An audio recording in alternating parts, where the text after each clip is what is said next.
my god! I fired 4 shots into him! Oh my god, I need to save that. I need to save that. Oh, that's crazy to me. That's literally crazy.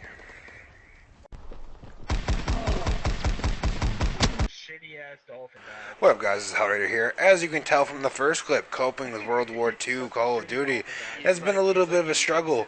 The first, week and a half of launch had been really hard on the game. Servers were stressed. As you can see, in-game lag was at an all-time high. I was running 2 bars in most of my games, which is not really common. I have a 4-bar connection mostly. Bullet detection, hit detection was unreal and unheard of. There's no aim assist in the game. There's a lot of things to get used to very quickly.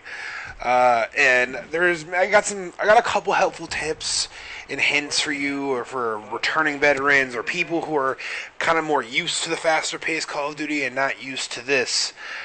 First, number 1 hint is definitely slow your game down. I know we're all rushers, we all like to run and gun, we all like to get into people's faces and things like that.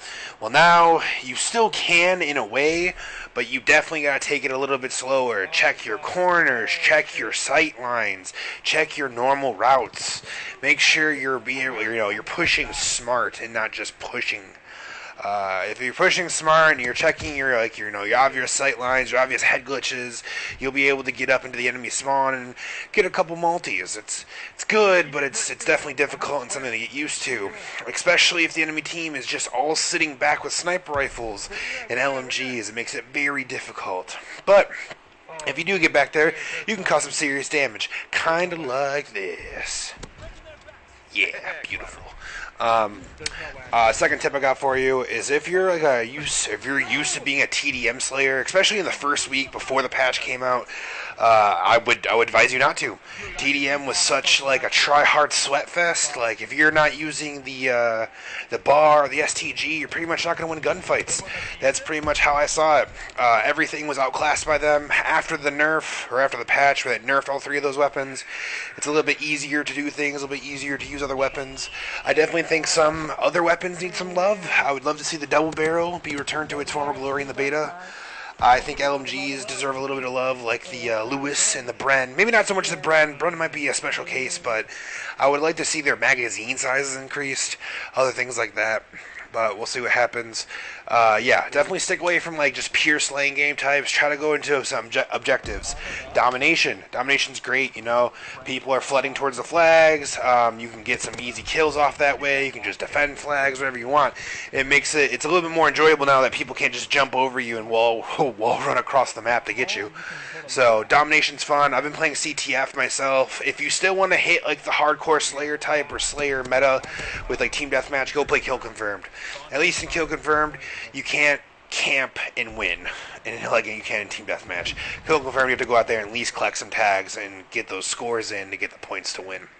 I haven't tried Uplink, and I haven't tried Hardpoint yet, but I'll get there eventually. We'll see what happens someday or another.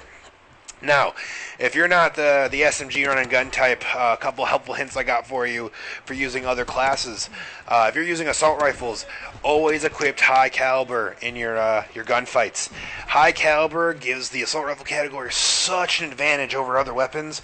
It makes it so much easier to win gunfights, because some weapons that are 4 shots to kill could be a 3-shot headshot or a 2-shot headshot, depending on how good high caliber is for that weapon. Especially if multiple enemies are lined up, you can just saw them down stupidly easily. Another hint, and maybe something that's probably pretty obvious to most players at this point, if you're used to getting 4.0s, 5.0s, and being a run and gunner, you probably shouldn't be used to it in this game. It's really difficult to just be super mobile, super aggressive, and have a really good KD. There's a lot of ways to get caught off guard. There's a lot of ways to get buttered up very easily. There's a lot of ways to get caught in an enemy's trap that you're not expecting, especially since you can't have suppressors on everything. With that said, that's kind of the submachine gun perk, at least, to be able to have a suppressor and get around sneakily. High caliber assault rifles is really nice, like I just mentioned. If you're using LMGs, even SMGs at this point, sniping, depending, the basic training perk called Primed One, it gives you an extra attachment on any weapon in the game, and also gives you reduced flinch. If you don't know what flinch is what you get when you get shot at and you're shooting. You get that kick up randomly? Yeah, that's flinch. It reduces that. It's basically like toughness from Black Ops 2, which is a beautiful perk, especially with submachine guns, because since you're at a close range, having those that extreme tightness on body with a high fire rate makes it makes it super difficult to stay on sometimes because they're kicking relentlessly. If I had primed in that situation, I probably would have been able to stay on the body better and got that kill.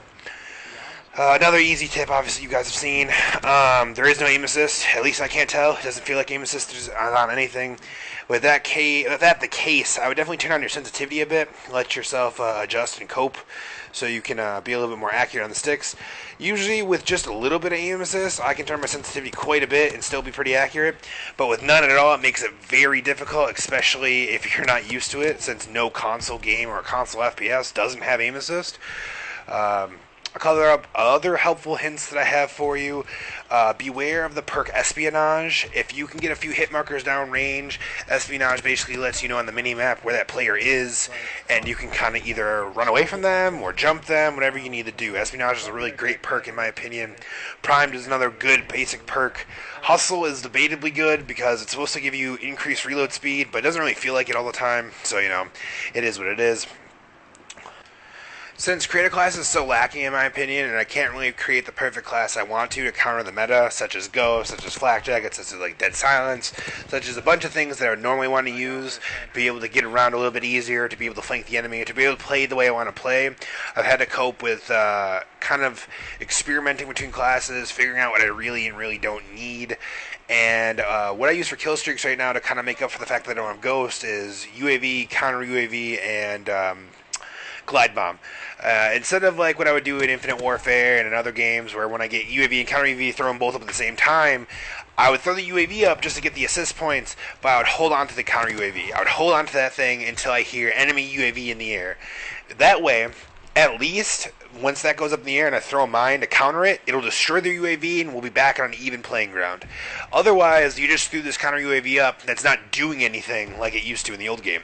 Counter UAV in the old game used to blur out their radar and make it so you didn't need a silencer to play, or to get up close and do things. This game, its sole purpose of the counter UAV is to take down the regular UAV biplane. So just hold on to it, wait till you hear, enemy UAV above, and then as soon as that thing goes up, throw yours up, it'll take it down instantly, and now they're back on an even playing ground. It's like they never had the streak in the first place. It's kind of a nice little easy counter for not having Ghost on, but you do still have to earn it, so it makes it kind of difficult.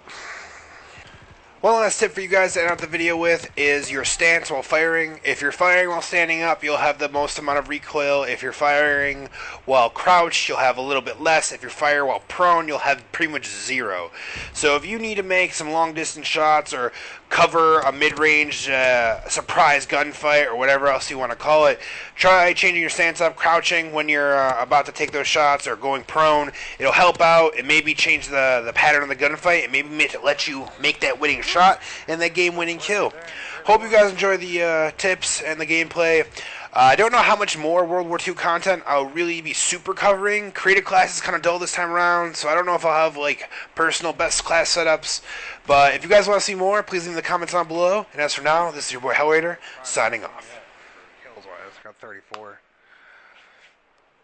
I did get a good little spree in there, but I don't know.